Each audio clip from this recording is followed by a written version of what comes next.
Good afternoon. As I told you in the last class that we'll take another example on how the the differential equation related to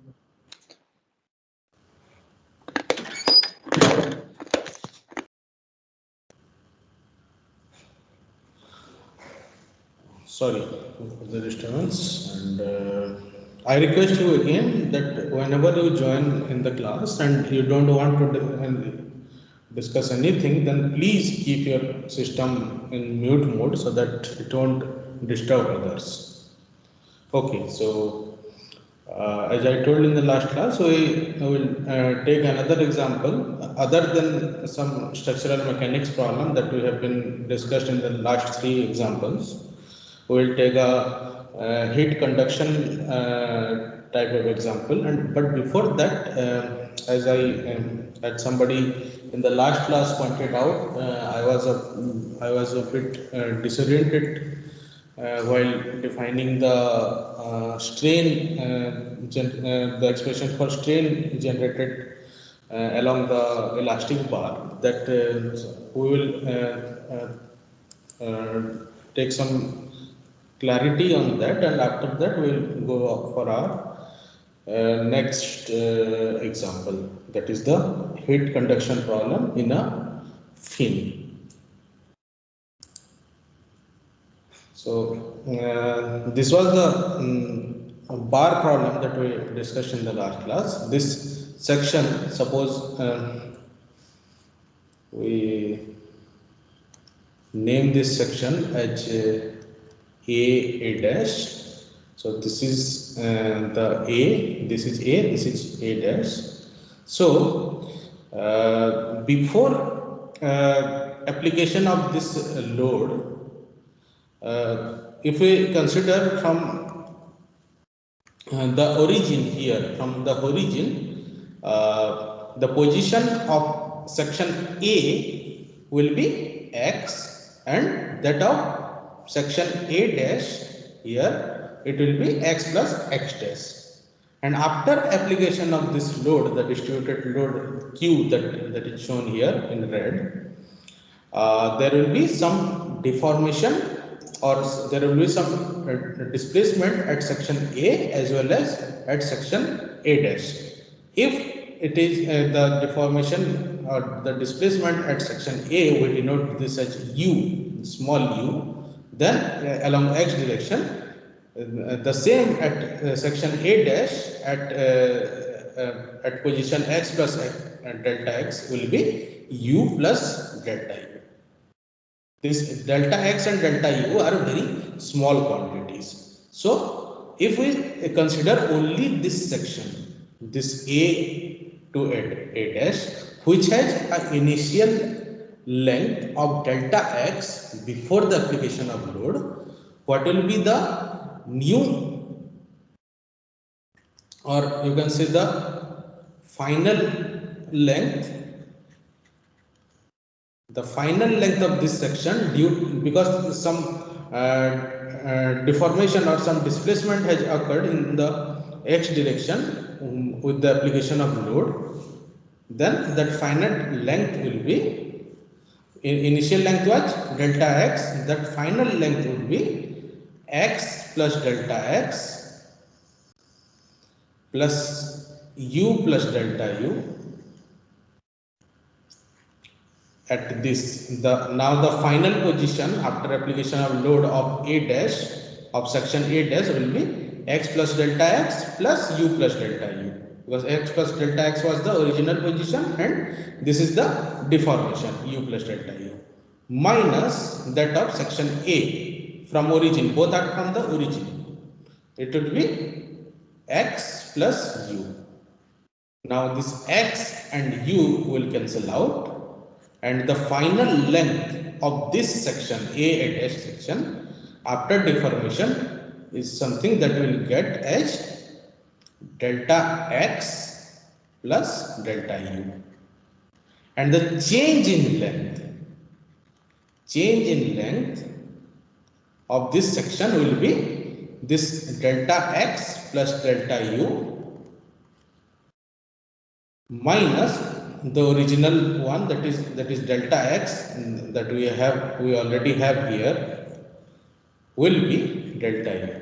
So in the last lecture, what the mistake that I did was I wrote this strain epsilon xx along x direction as it should be change in length divided by the original length. That I put this final length there. That's why that delta x by delta x it came out, and after applying this limiting condition, it was coming as 1.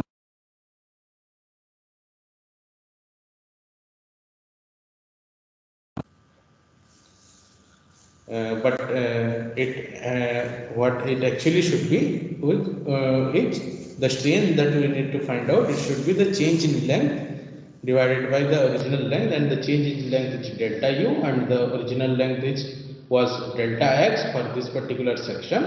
So if this delta x is very small and we use the limit of this expression, then the strain expression for strain will come out at du by dx, and the rest will be the same as we discussed in the last class. I hope it is clear now. And now today we are going to take another example number 4, and it will be related to heat conduction in a fin. If you have observed the structure of a motorcycle engine, then you might have seen the outer surface of the engine, that is made of aluminum or cast iron, whatever be the material that engine. The outer surface, it is not smooth. Rather, there was some kind of some you can say that some kind of extrusions are there, and those are called the fins, and these are given to enhance the heat transfer, because inside the engine a lot of heat is generated, because the piston moves inside the cylinder at a very high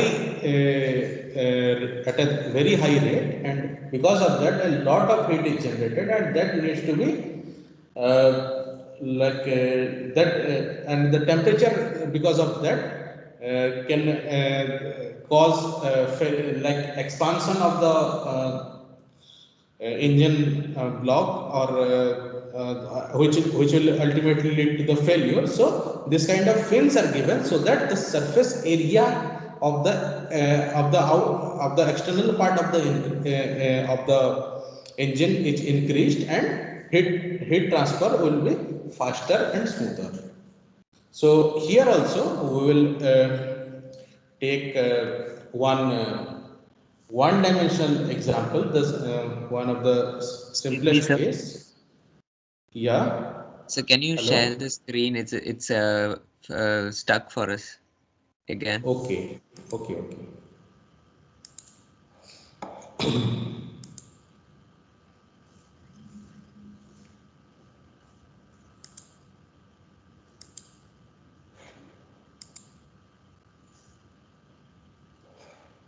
Thank you, sir. Is it visible now? Okay, thank you. Yes. So here in the heat conduction problem also, we will take a one dimensional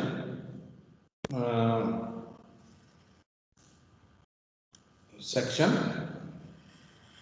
Here, this is the x direction, and this is the, suppose this is the wall of the engine cylinder, and suppose the temperature inside the engine is T naught, and the surrounding temperature is T infinite, and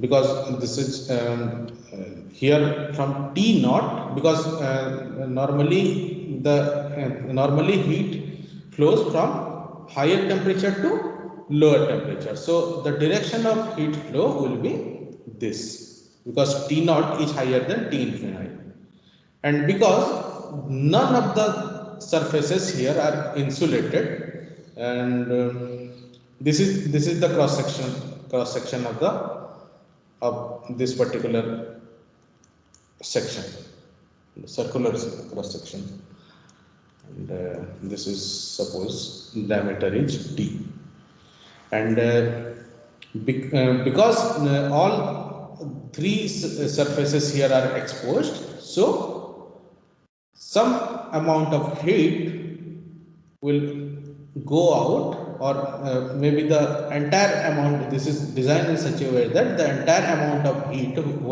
whichever comes in contact with the atmosphere, whether here or here or here, anywhere, so it will be like transferred to the atmosphere around, and that process is called convection. That convection process will take heat from the surface of the fin to the ambient air. So here also the temperature is T infinite, and the convective heat transfer coefficient is H of the atmosphere. This is convective heat transfer coefficient. Now, if we take again, like we did in case of the bar, we take a section here, and we now we draw a large version of that section. So heat is flowing from T naught, from the left end, or the end which is connected to the engine block of the fin, and to the other end. So in this case,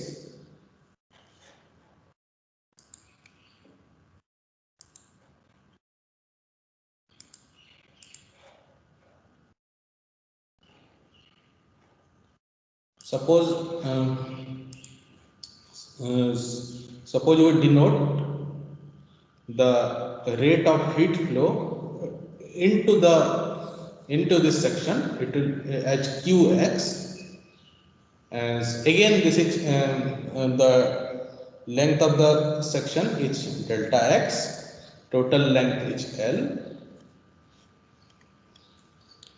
and the heat going out of this section will be Qx plus delta Qx.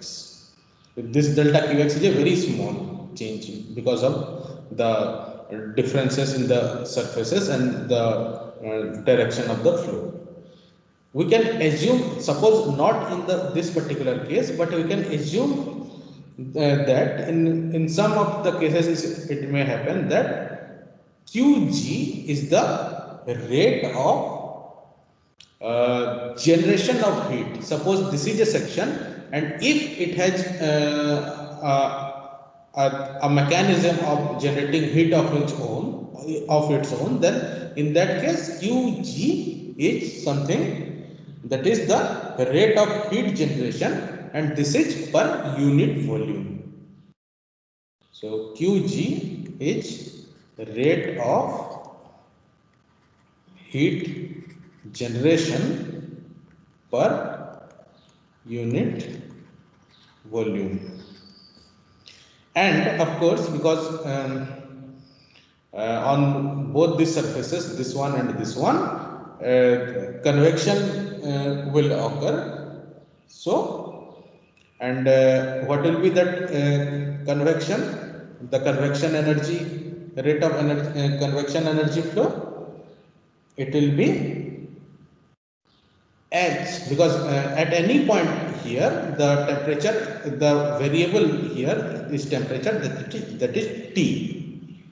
So it will be the convective heat transfer coefficient multiplied by the or the entire surface, because this is a cylindrical section, because this cross section is cylindrical. On the entire cross section there will be convection and that convection heat can be written as H multiplied by T minus T infinity, that is the temperature difference from between the surface of the fin at any point and the temperature of the ambient air, multiplied by P is the perimeter of the cross section, and multiplied by delta x. So perimeter multiplied by delta x, it gives the entire surface area of the circular of the cylindrical section. So P is the perimeter of cross section, and A is the cross sectional area. What more? Okay. So now if we try to write down the energy balance equation,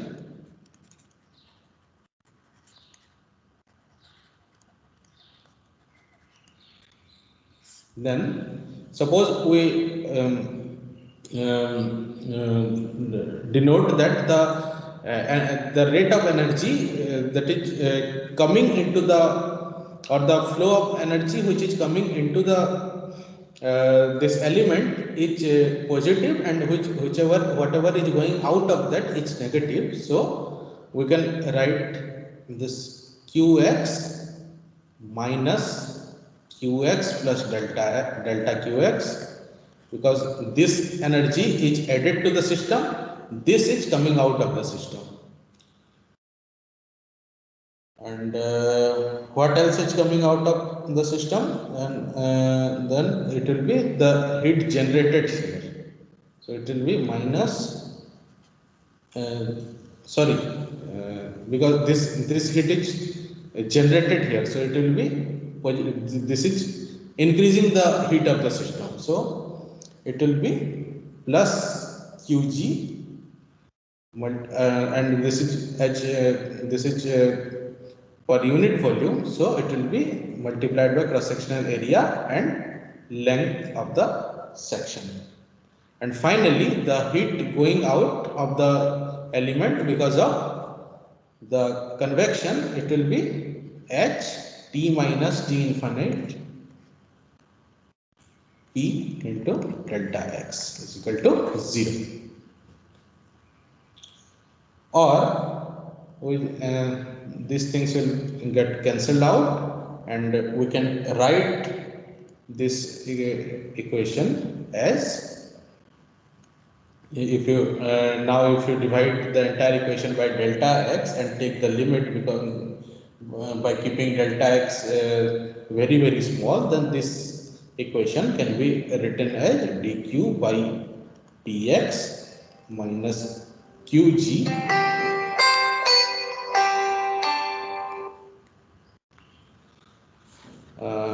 Excuse me for a minute, I will be back soon.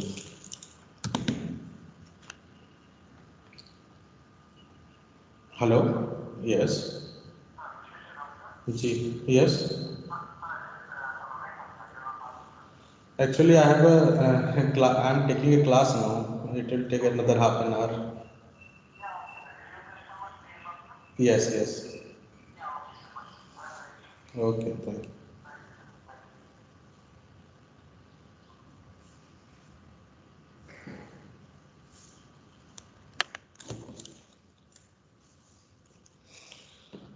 Sorry for the inconvenience. Now that we can, this is just the arrangement of different terms. We can write this as minus qg multiplied by a plus hp t minus t infinite is equal to 0. So this is the equation or differential equation associated with this problem. We suppose we denote it as equation number 1. Again, from the Fourier law of heat conduction, it says that the flow of heat, the rate of flow of heat is equal to minus Ka dt by dx. This K is the thermal conductivity of this of the fin material, and this negative sign is there because heat flows in a negative temperature gradient direction from higher temperature to lower temperature. Basically, this negative sign is associated with this temperature gradient dt by dx. Now, if we replace this qx in equation number 1 with this expression, then the final equation that we will get here, it will look like d by dx minus ka dt by dx minus qg a plus hp t minus 10 is equal to 0. So this is the final differential equation for this particular problem. Of course, if this is a ordinary differential equation in space coordinates, or the independent variables of this particular equation are each in space coordinate, that is x. So there will be some boundary conditions, and those boundary conditions are, the first one will be t is equal to t naught at x is equal to 0. So because at this point when x is equal to 0, then the temperature will be, the variable t will be t naught, and because there is another boundary here we need to find out some condition. And what will be the possible condition there? It will be the it will be qx or minus ka dt by dx will be h a t minus t infinite at x is equal to L. So this is 4. It is because at this particular point, or this particular cross section here, at this we can't have like as a boundary condition is something known to us, but we don't have a temperature, a numerical value for temperature, so that we can put there. Rather, we can say that the entire amount of heat that is reached from this point to this point, whatever it's reaching here at this cross section, is going out to the atmosphere, everything. So we can say that the rate of heat flow at this particular point will be entirely convected to the atmosphere, and it will govern the convection relation, that will be H, the convective heat transfer coefficient, multiplied by the T minus T infinity, and multiplied by the area on which this convection takes place. That is the area of cross section. Here the area will be the cross section of the bar, and it will be A. So this is the complete description of this particular problem. Now that we have Uh, seen, yes, sir, how is QG generated, sir? what? How is the heat generated inside the material, sir? QG. Like, Here in this particular example, no heat is generated here. But this is, I have just tried to generalize the situation. So for this particular problem, there is no heat generated, but in some other situation, if you are taking some kind of suppose this is a metal through which the heat is transferred. Suppose you take another case where you have you are analyzing something other than metal, some coal or something which is burning at the same time. In that case, heat is generated in that case. So in this case it is just generalized, but no, in this particular example no heat is generated. When you are going to solve the problem, just simply ignore this term. Yes, sir. Okay, so now that we have taken some examples of physical systems, and we have seen by taking the simplest possible examples of discrete systems having 1 degree of freedom, having multiple degrees of freedom. We have also taken examples from for continuous system, and for we have considered two examples, one from structural mechanics and one from heat transfer, and we have seen that how the physical problem that those are involved with these systems, those can be formulated in terms of differential equations with the concerned initial or boundary condition, whichever is physically possible. Now we'll see how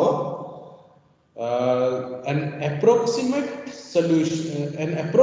analytical solution is assumed, and the solution for this kind of equation or this kind of problems can be solved in different steps. So now next thing that we will discuss is we are going to approximate. Maybe I'll do it in the next page.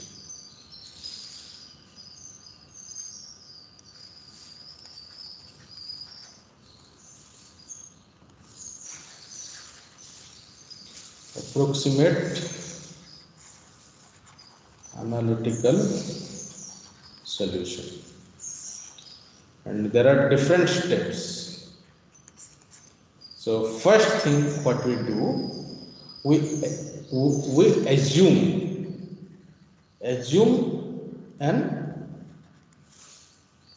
approximate solution, which is not necessarily the exact solution of this problem, because the examples that we went through, it is very, because those are ordinary differential equations, those are not partial differential equation or not very involved ones. So in those cases it is very easy to get the exact solution, but in suppose you have some general cases in which you have partial differential equation which is involving a number of 3-4 independent variables. Suppose all the three space variables, those are x, y, z, if you are considering the Cartesian coordinate system, or the time variable as well. So there are, if there are 4 variables or 3 variables, maybe if there are 2 variables also, in those cases the differential equation it changes from ordinary to partial. In those cases it is very difficult to get those exact solution. So in those cases we either switch to an analytical solution by and that analytical solution which we have assumed, we will make sure that it obeys all the boundary conditions those are associated with the particular problem. So this solution that we are going to assume, it should be a set or a combination of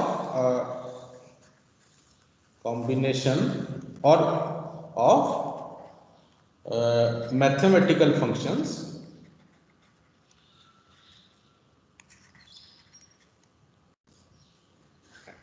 with unknown constants.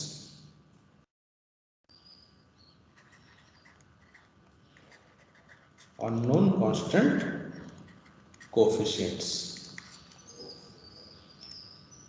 If you take then again an example, then suppose where we will consider example number 3, that is the structural analysis of uniaxial bar. We'll take the same example to do all the steps, so that that will be easier for you to understand, and if you get some different type of problem, then you can just go through the same steps, and for just convenience I will consider only the one example for explaining the steps, and after that we will do more numericals. So suppose we can, this u as a function of x can be a naught plus a1x plus a2x square plus like this kind of a combination, or this ux can also take a shape, it can also take shape of a naught plus a1 sin pi x by l plus a2 sin 2 pi x by l, and like that. There can be any assumption, but subject to condition that we need to ensure that the solution that we have chosen, it should abide by the boundary conditions of the problem. And there are some other rules to, or you can say the guidelines to choose this particular type of approximate solution. You can't take just any function, there has to be some there is a guideline, and this guideline here says that the highest power of the polynomial, if you are considering the polynomial like this one, the first one, if you are considering a polynomial, then the highest power of the polynomial should be at least same as the highest order of differentiation in the differential equation that you have considered. Or the first guideline is the differentiability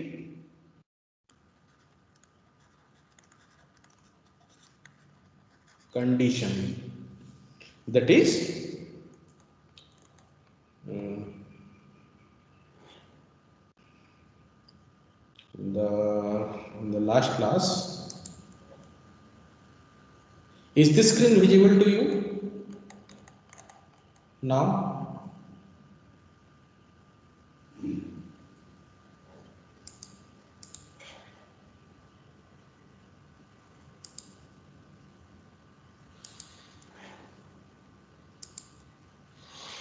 Okay, so is this screen visible now? This is from the last class that we derived the expression for the bar problem. Here, if you look at the differential equation that we derived here, you can see what is the highest derivative that is present here. And the highest derivative in this case will be, because here du by dx, this is one derivative, and we will do another differentiation over ea multiplied by du by dx. So the highest derivative here will be 2. This is 1 and this is another. So the rule of differentiability says that the highest power of the polynomial should be at least same as the highest order of differentiation, otherwise you can't get any solutions. Suppose if the order of this differentiation is 2, and if you take a linear polynomial, that is a1 plus a naught a naught plus a1x. So in that case, if you take the first derivative, then from your solution, that if you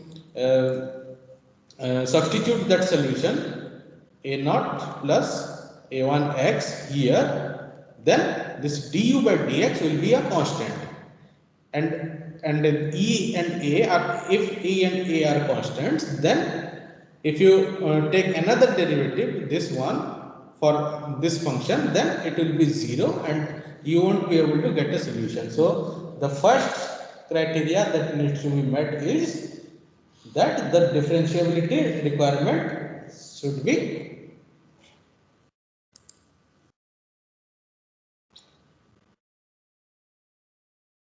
taken care, and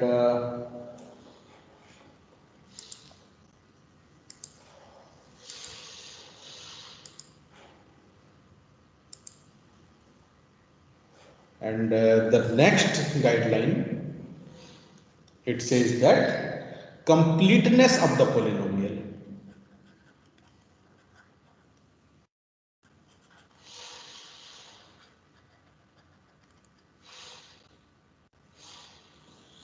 It says that all the terms up to the highest power, including the constant terms, must be present. So that means if you are if you are assuming a solution that a naught plus a1x up to the third decimal a3 x cube, suppose this one, then this is not the correct one. If the highest power that you are which you are going the highest power of polynomial up to which you want to assume the solution, then in that case it has to be complete, that is it should have another a2x square also. So the polynomial needs to be complete. So, and why this is required, this will you will better understand when we will consider some problem in the 2D space. For now, just remember that the differentiability condition is something very clear, or for the completeness of polynomial it is also necessary. I will explain it again when we are doing some 2D problem. Then this is step 1. Now we go to step 2.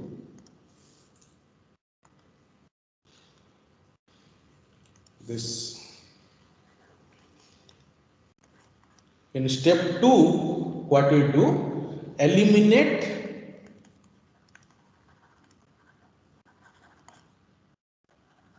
some of the unknown constants.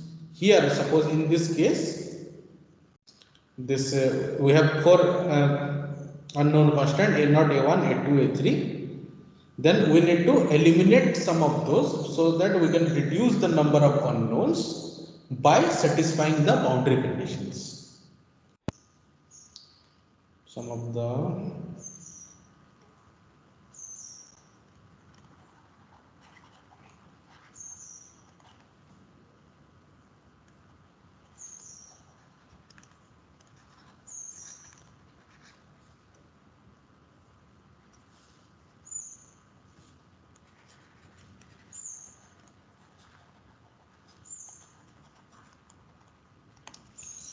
suppose we take the same example of uniaxial bar.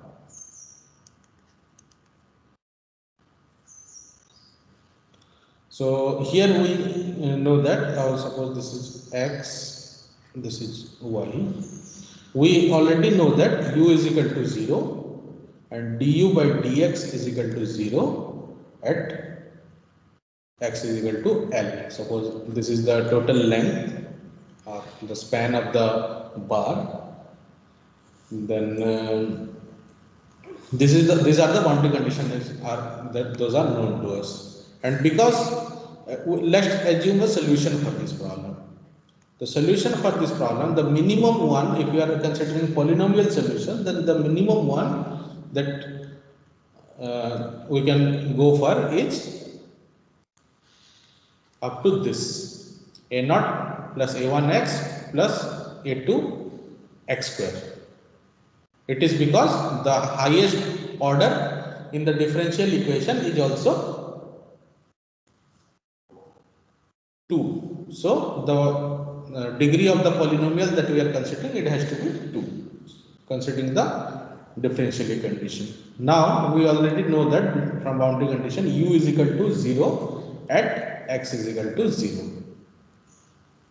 So this gives this u will be 0, sorry, at x is equal to 0. So this u is equal to 0 is equal to a naught plus a1 multiplied by 0, because x is 0 plus a2 multiplied by 0. So that means a naught is equal to 0.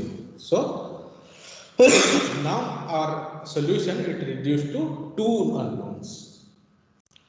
Now from the second condition, du by dx is equal to 0 at x is equal to L. So what is du by dx? First we find out du by dx. So du by dx is a1 plus 2 a2 x. And this thing, this expression at L, at x is equal to L is 0, or a1 plus 2a2 L is equal to 0. So this is suppose here equation 1, this is equation 2. Now we replace this sorry, we need to take another step. We express a1 in terms of a2. Now we replace these two relations in equation 1 and 2 in our solution. Then we will write the solution at ux is equal to a2 x square minus 2lx, because here we replace a1 is a naught is already 0. If we replace a1 h minus 2a2l, then the approximate solution that we assumed at the beginning, it reduces here to only one.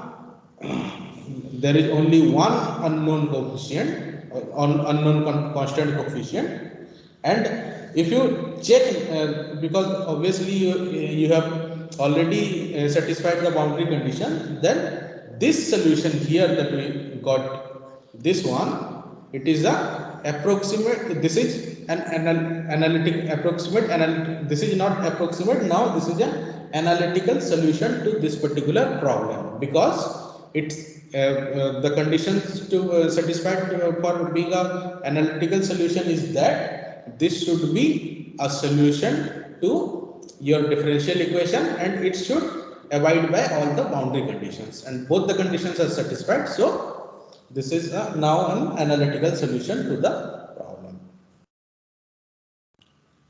Now we need to find out the value of this unknown constant. So for that we need to go to our third step number 3. Here we need to find out the residual. What is this residual? Suppose we have this is the equation for this problem, equation and the differential equation. Suppose we consider this is an isotropic material, and this E and A are the cross section is constant throughout. So we can write this down, because E and A becomes constant and they come out. The equation it reduced to this one. Now residual is something we define here. Here for this problem the residual will be, this is from the equation itself. This expression we get from the equation itself. So this is applicable to the entire bar at all the points. But once as you have already assumed a solution that is satisfying the boundary criteria as well, but it is not necessary that if a solution is satisfied at boundary, it doesn't necessarily imply that it is satisfied at the internal points also. So, because of the unbalance between the internal and external forces, because of this particular solution that you assume at some point other than the boundary, this relation it is not necessary that this relation is satisfied everywhere. So if it is not satisfied, then this LHS will have some value. This EA d square u by dx square plus q will have some value other than 0, and that is called the residual.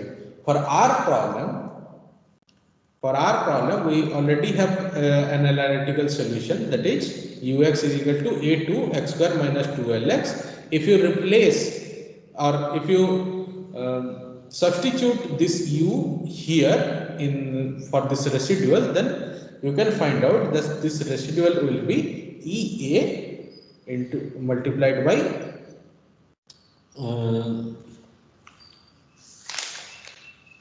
what will it become?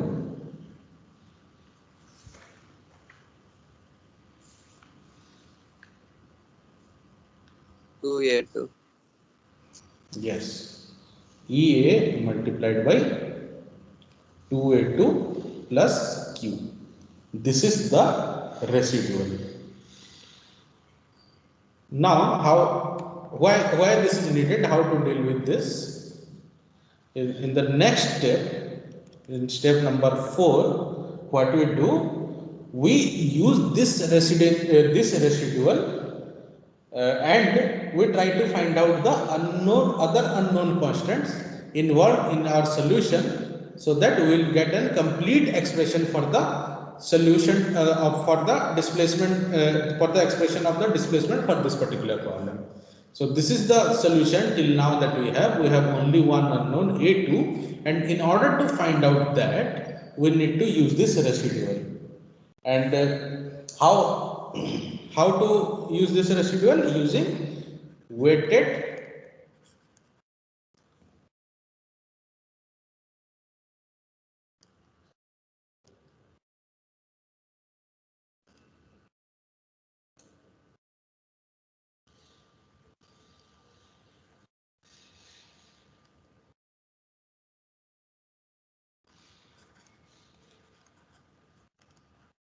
residual statement. What is this weighted residual statement? The weighted residual statement is we multiply some weight function to the residual and integrate it over the entire span,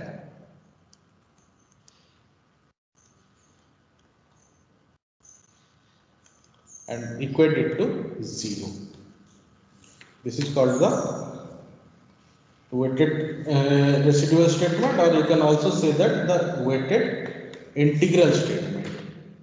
And we can use, and because again this weight function here, this wix, it is not necessary that there is only one w. Depending on the number of unknowns, the w will also can also be multiple. So this weight function here w, it is not necessary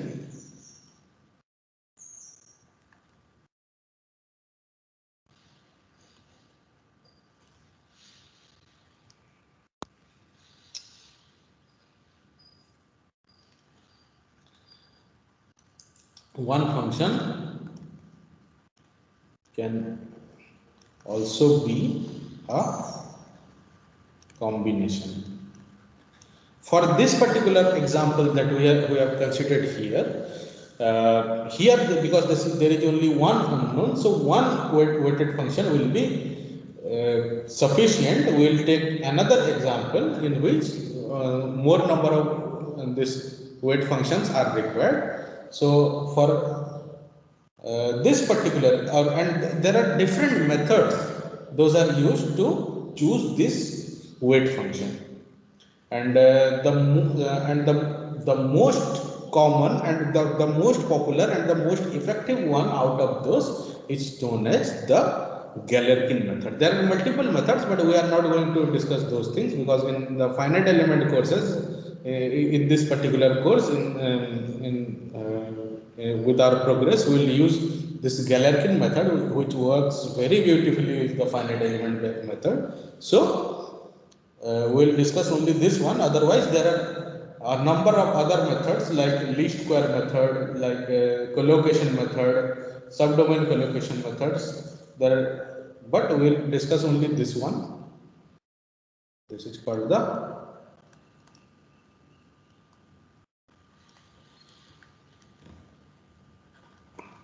Galerkin's method.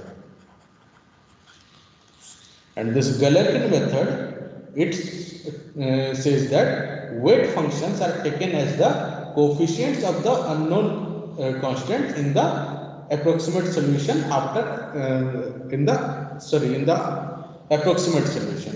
So if you go to the step 2 here we have already found an expression for the approximate analytical solution, and the Galerkin method says that the weight functions are taken as the coefficients of the unknown constant. Here the unknown constant is A2 and its coefficient is x square minus 2lx. So the Galerkin method says that you go to the solution and find out what are the coefficients of the unknown constant and use those as the weight functions.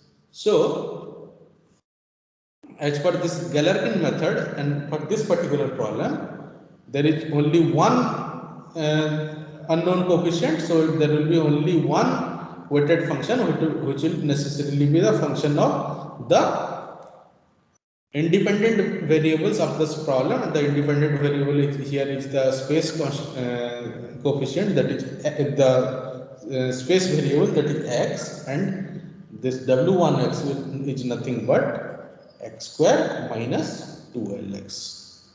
Now what we do? Now we perform this operation here, and it will be integration 0 to L x square minus 2lx, that is the weight function. We have the residual that we already have calculated as here, from here 2a to EA plus Q, 2 EA, sorry, EA A2 plus Q, this we equate to 0. And if you like integrate this and solve, that I leave up to you to complete, then here from this by simplifying this you will get the expression for A2H minus Q by 2EA. Now our final solution can be written as Ux is equal to minus Q by 2EA multiplied by x square minus 2lx.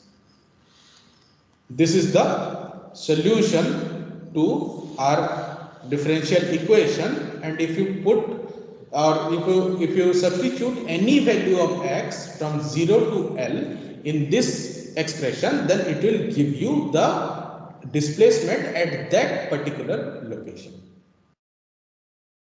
So these are the steps following which you will be able to get the approximate analytical solution to any differential equation available with you, with of course with its complete description, using including the boundary and the initial condition, whichever are applicable to the problem. In the next class, we will take some more examples. So maybe we can take some example in which we can the situation will be like that. We have to choose more than one weight function so that the concept will be more clear to me. Sir, small doubt, sir. Yes. Like in our particular example that we took, I think we got the actual solution Yeah. because it's the second order. But in this method, if we take for some other complex differential equation and a polynomial, we'll only get an approximate. Yeah, limitations are always there, and yeah, what I got it, sorry. Yeah, it is not necessary that every time, like you can say that the exact solution, if you like consider analytical solution to a problem, there can be multiple analytical solution. If you consider in a broad way, then the exact solution is one of those analytical solutions. And it may happen, it is on your judgment that what is the initial functions that you are going to choose. Depending on that, your the final solution that, or the initial polynomial that you are choosing, depending on that, your final solution may also come as the exact solution of the problem. But it is not our intention that we get the exact solution, but because this is a simple case, by following this kind of procedure, it is our target that we can get a solution to a particular problem which is as accurate as possible, or the difference between the exact solution and the analytical or the solution that we are getting from here should be as minimum as possible. Okay, sir, got it, sir. For the same problem, because what are our conditions, the differential, I hope I have already taken the attendance. Those students who want to leave the class, they can leave now, and those who want to spend another 2 minutes, they can stay here. For the same problem, like in this case, we assumed a solution up to the second power, or the or degree 2 polynomial. The differentiability condition that we discussed in step number 1, what it says that if you are assuming a polynomial solution, so it should be at least the degree of the polynomial should be at least equal to the order of the highest derivative present in the differential equation. But it doesn't say that you can't take a polynomial which has higher degree than that. So in this particular case, we have taken, we have assumed a solution up to the second degree. But we can also assume a solution to the third degree or fourth degree as well for this particular problem. And that by satisfying the boundary condition, we can say that that is also a solution to this particular problem. We can also take some non polynomial type of function, like some combination of some sinusoidal function of some exponential function which will satisfy this kind of boundary condition. We can take those also. Okay, sir. Okay, so thank you. Thank you, sir.